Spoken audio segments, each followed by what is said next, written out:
Atos dos Apóstolos, capítulo 3, versículo de número 11. Apegando-se o mendigo a Pedro e João, todo o povo ficou maravilhado e correu até eles, ao lugar chamado de Pórtico de Salomão. Vendo isso, Pedro lhe disse: Israelitas, por que isto os surpreende? Por que vocês estão olhando para nós como se tivéssemos feito este homem andar por nosso próprio poder ou piedade? O Deus de Abraão, de Isaque e de Jacó, o Deus dos nossos antepassados, glorificou o seu servo Jesus, a quem vocês entregaram para ser morto e negaram perante Pilatos, embora ele tivesse decidido soltá-lo. Aleluia! Nesse momento nós vemos uma passagem bem linda da Bíblia. Para quem acompanhou os outros vídeos, acompanhou as outras séries, nós podemos dizer que Pedro é igual a gente, né? Pedro, mesmo largando tudo, renunciando para seguir Jesus, ainda tinha que reconhecer que ele precisava de Jesus para tudo e que não era tudo da vontade dele. Pedro, mesmo tendo princípios, mesmo seguindo os princípios, também precisava reconhecer que ele não era melhor do que ninguém. Mesmo Pedro tendo uma revelação espiritual, ele tinha que entender que o conhecimento dele não é o conhecimento que a gente precisa se aprofundar, mas é o conhecimento que vem do Espírito Santo. Pedro, mesmo tendo coragem, ele precisava de fé e confiar no Senhor. E Pedro, mesmo sendo discípulo de Jesus, tinha que entender que ele era humano e que o único que é santo é Jesus. E nesse momento nós vemos finalmente Pedro rendido a Jesus. Porque neste momento ele estava com João, logo após receber o Espírito Santo que foi prometido por Jesus, Pedro foi para o templo orar e foi colocado um coxo na porta do templo, um coxo de nascença, que pediu esmola para Pedro, e Pedro olhou para ele e falou que não tinha prata e nem ouro, mas o que ele tinha, ele dava. O que Pedro tinha? Pedro estava cheio do Espírito Santo que tinha acabado de receber em Atos 2. Então Pedro olha para ele e fala: em nome de Jesus o Nazareno, levanta-te e anda. Levantando ele pela mão, o coxo deu um salto e entrou para ele para orar. E nesse momento os israelitas olharam para este milagre e começaram a ficar maravilhados, e Pedro olha para eles e fala assim: por que vocês estão olhando maravilhados como se eu tivesse feito este homem andar? Foi Jesus que fez. Foi Jesus que fez esse homem andar. Pedro está reconhecendo que não foi ele.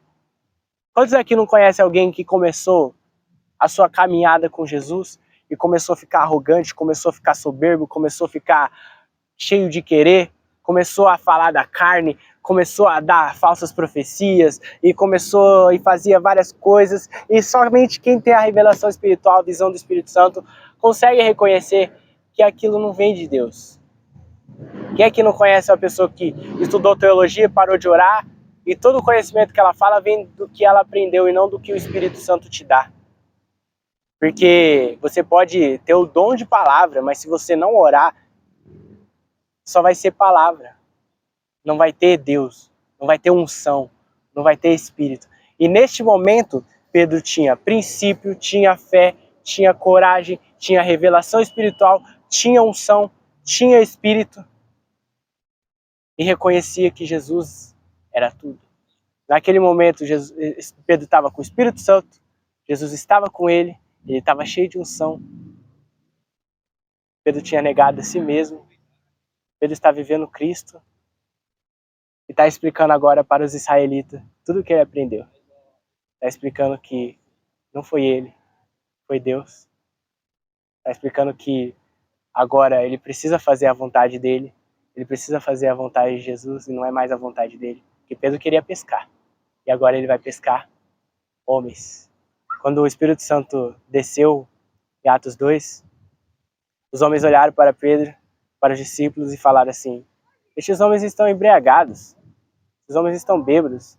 Pedro, cheio do Espírito Santo, para tudo que ele está fazendo, olha para eles e fala: isso aqui não é bebedeira não, isso aqui não é embriaguez, isso aqui é a palavra do Senhor se cumprindo lá em Joel. E ele começa a pregar para aquele povo, e 3.000 almas recebem o Espírito Santo. Eu vou colocar uma missão para você que está assistindo, para você que está ouvindo.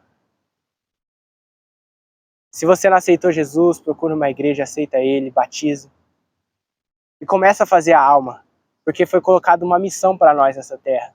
Uma missão que várias pessoas estão esquecendo, que é o ide e pregar o evangelho, amar uns aos outros. Porque nós vemos o que está acontecendo nesse mundo, nós conseguimos ver o que está acontecendo, e é desgraça atrás de desgraça, luta atrás de luta, guerra atrás de guerra. E nós todos sabemos, né, da mesma forma que a gente olha para o céu e vê as nuvens e sabe que vai chover, nós sabemos que o fim dos tempos está chegando. Jesus já tinha falado isso. Então, várias almas como vocês que estão ouvindo, como eu, precisa ouvir a voz do Senhor, precisa ouvir a palavra do Senhor, precisa ouvir a verdade. Deus não está falando para você se aceitar da forma que você é. Não está falando sobre amor. Não está falando, não. A gente tem que libertar, salvar, sermos salvos, garantir a nossa salvação e pregar o evangelho para toda criatura. E como é que eu faço para ganhar uma alma? Não é só chegando numa pessoa e falando de Jesus. Ela precisa ver Jesus vivendo dentro de você. Assim como viveu dentro de Pedro. Por que adianta eu falar de você de amor e odiar o meu irmão? Que adianta eu falar para você ajudar o próximo, sendo que eu sou egoísta? O que adianta eu pregar as palavras, sendo que a minha vida não é um testemunho, a minha vida não é um exemplo? Eu estou falando isso porque tem gente que não é cheia do Espírito Santo, tem gente que não tem Jesus vivendo dentro de ti. As pessoas olham para essa pessoa e falam, como é que eu vou para a igreja? Como é que eu vou aceitar esse Jesus e viver igual essa pessoa? Porque a gente não precisa viver riquezas, viver prosperidade, até porque Jesus não teve isso. Não precisa ter carros, mansões para fazer as pessoas querer seguir Jesus. Você só tem que ver que você é alegre, você tem paz e você é diferente. Eu maltrato tanto esse irmão, eu maltrato ele sempre está orando por mim, sempre está me abençoando, sempre está com um sorriso. Eu quero ser igual a ele, eu quero conhecer esse Jesus. Então não basta só dizer, tem que viver. Assim como Pedro, neste momento, está mostrando tudo o que ele aprendeu. Pedro rendido. Sejamos igual a Pedro e possamos aprender igual a ele aprendeu. Se você não acompanhou as outras palavras, tem uma playlist aí na descrição do vídeo, link, para você acompanhar toda a palavra desde o começo até agora e conseguir aprender o que Jesus colocou para me falar. Que essa palavra, todas essas palavras foram me dadas de madrugada e eu confio no Senhor que me deu essa palavra, eu confio no Senhor que me enviou. E eu confio que, através dessas palavras, muitas almas serão levantadas, porque o Senhor está querendo levantar uma geração de jovens pregadores para anunciar o fim dos tempos para toda criatura. Eu creio que esses jovens pregadores estão sendo levantados, assim como eu fui levantado. Em nome de Jesus, agradeço a todos que me acompanharam até o final dessa série. Vai vir mais séries e que Deus venha estar nos abençoando sempre. Amém.